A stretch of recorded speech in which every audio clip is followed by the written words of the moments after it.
Assalamualaikum, Yosmina. Apa khabar semua? Harapnya semua dalam keadaan yang baik, sentiasa dimurahkan rezeki dan diberikan kejayaan di dunia dan di akhirat.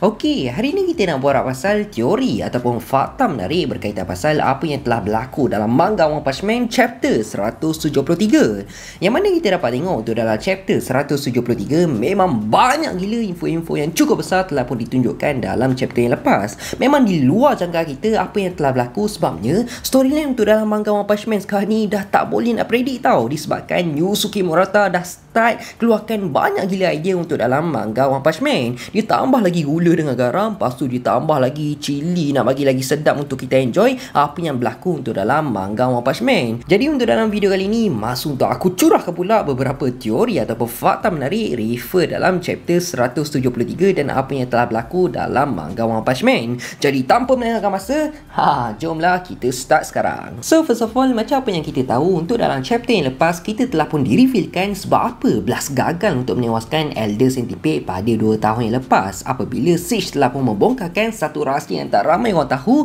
iaitu rupanya pada 2 tahun yang lepas Blast telah pun berhadapan dengan Alien G sewaktu Blast sedang berjuang habis-habisan untuk menewaskan Elder Centipede. Malah bukan takat tu je tau, rupanya sejak dari 20 tahun yang lepas lagi Blast dengan rakan seperjuangan beliau telah pun aktif untuk mencari satu cube misteri yang dipercayai cube tersebut merupakan satu alat komunikasi yang membolehkan seseorang berhubung dengan Alien G untuk menerima kekuatan daripada beliau. Cumanya refer dalam chapter 173 selepas dia Blast pulang daripada pertarungan menentang Alien G, kelihatan keadaan untuk Blast tengah cedera parah, dan dalam pertarungan tersebut jugalah Blast telah menerima kesan parut dekat wajah beliau, dan telah dikatakan oleh Sage pada waktu tu sebenarnya Blast telah ditawarkan untuk menerima kekuatan daripada Alien G, sama juga macam apa yang telah berlaku terhadap Garo. Cumanya Blast telah menolak tawaran tersebut dan telah menentang Alien G. Tak banyak kita pun tak tahulah apa yang Blast dah buat pada waktu tu sehingga kan beliau telah berjaya untuk menghilangkan Alien G tanpa sebab demi untuk melindungi semua orang.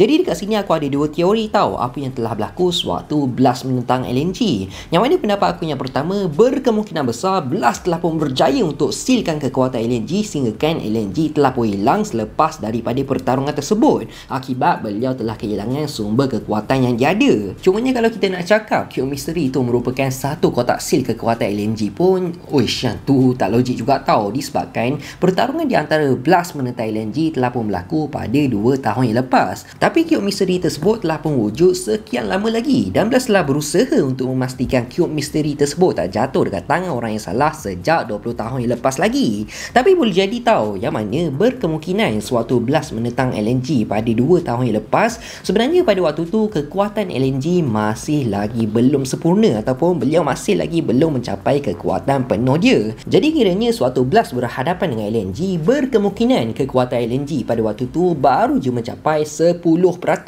Dan bila diorang lawan punya lawan, tombok sana, lepas tu tombok sini, tendang sana, tendang sini, sampailah satu masa tu kekuatan Alien G dah sampai limit, dan lepas dari itu pun Alien G telah pun hilang buat seketika dan Blast bernasib baik untuk melepaskan diri daripada Alien G. Walaupun kita tahu Blast merupakan hero kelas S ranking nombor 1 dan merupakan hero yang terkuat dekat bumi selain daripada Saitama, tapi melihat keadaan Blast waktu berhadapan dengan Alien G, memang dah terbukti lah ancaman Alien G ni memang bukan kaleng-kaleng, memang bukan besya-besya, memang tak sama langsung dengan ancaman monster-monster yang telah muncul dekat bumi. Tak kisahlah monster ancaman naga yang kuat gila babeng sekalipun, memang tak akan sampai ke tahap Alien G.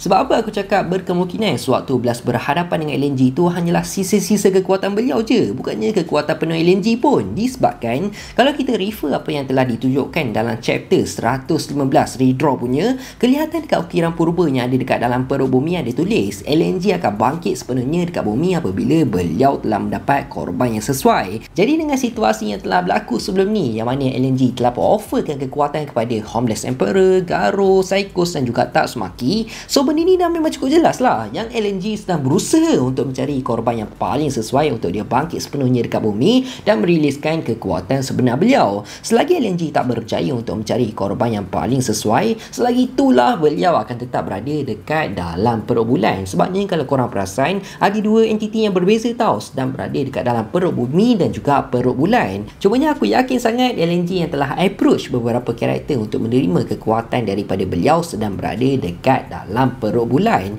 Dan satu lagi bukti sewaktu LNG ingin mengambil semula kekuatan daripada Homeless Emperor, kelihatan susuk tubuh LNG telah muncul daripada bulan. So mungkin boleh jadi tubuh LNG dah memang ada sejak dari dulu lagi. Cumanya mungkin tubuh beliau sedang tidur ataupun dalam proses untuk bangkit semula, menunggu masa yang paling sesuai untuk melakukan agenda yang dia mahukan. Satu lagi teori aku berkaitan pasal pertarungan di antara Blast menentang LNG. Berkemungkinan Blast telah pun mencampakkan LNG ke satu dimensi yang jauh dari bumi, menyebabkan beliau tak dapat untuk menyerang bumi dalam masa yang terdekat.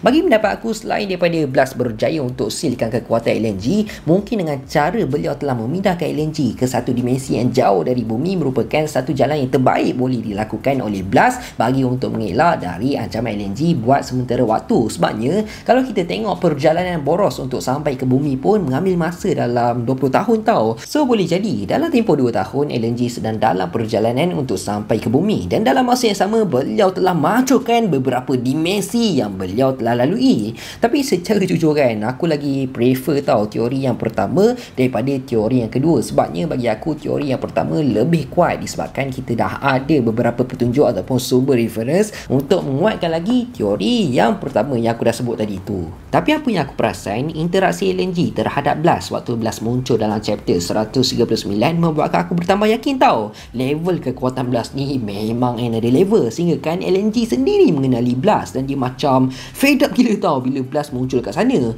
Mungkin boleh jadi memang betul Blast ada buat sesuatu terhadap LNG pada 2 tahun yang lepas, ataupun dia stress dengan Blast disebabkan Blast sering kali mengganggu beliau untuk mencari mangsa seterusnya. Alright, dah settle pasal teori karakter Blast dan juga LNG. Sekarang ni kita fokuskan dekat topik yang lain pula, okey? Iaitu kalau korang perasan, sewaktu Siege sedang membongkarkan rahsia tentang karakter Blast, dekat dalam satu panel tu telah ditunjukkan Blast sedang bersama dengan seseorang yang mempunyai 2 belah pedang dan dipercayai beliau adalah sekutu Blast. Tapi berkemungkinan besar karakter yang bersama dengan Blast tu bukannya karakter yang biasa-biasa tau, bukannya karakter yang dah tak ada peranan untuk lepas ni, bukannya karakter yang dah tak akan muncul lepas ni. Tapi mungkin boleh jadi karakter yang berada di samping Blast merupakan satu teaser untuk karakter Ninja Village Leader. Yang mana kalau korang nak tahu, Ninja Village Leader ni merupakan founder sebenar untuk kampung ninja, dan dekat situ jugalah datangnya karakter Flashy Flash, Speed of Sound Sonic, Hellfire Flame dan juga Galwin. Sebabnya kalau kita refer penampilan untuk Ninja Village Leader dalam manga versi One,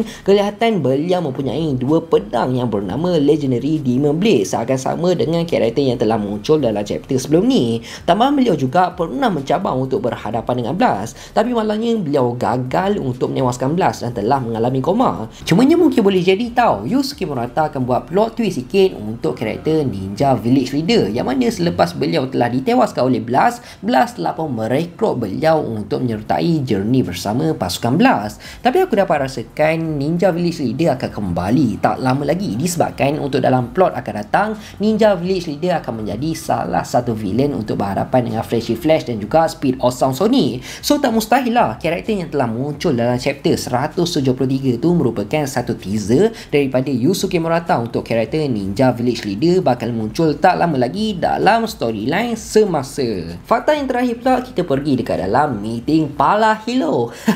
Para hero yang mana kita dapat tengok Janus telah pun merevealkan berkaitan pasal kekuatan sebenar Saitama dekat semua orang yang ada dekat sana. Kalau korang perasan, ada satu part tu sewaktu Janus ceritakan yang Saitama telah bertarung dengan Iwa Kangaroo Cosmic Firmo dekat Jupiter sampai ke 4 jam dia cerita tu, sampai Amai Mas pun blah, dia caw daripada meeting tersebut. Flashy Flash ada cakap malah King sendiri pun hanya pernah gunakan bulan sebagai punching bag beliau. So dekat sini kita dapat tahulah, punyalah teruk gila orang yang buat cerita pasal karakter King ni sampaikan orang boleh percaya King jadikan bulan sebagai punching bag beliau. Fuh, parah betul mat. Aku pun confused tau, diorang ni bijak sangat ke ataupun selalu bodoh sangat. Kita pun jam sampaikan benda macam tu pun boleh percaya King boleh buat sampai ke tahap macam tu sekali. Punyalah diorang angkatkan King ni tinggi sangat, sampaikan benda-benda macam tu pun diorang boleh percaya. percaya. Tapi selepas dia Janice telah pun menceritakan segalanya apa yang telah berlaku, meskipun cerita daripada Janice ni nampak macam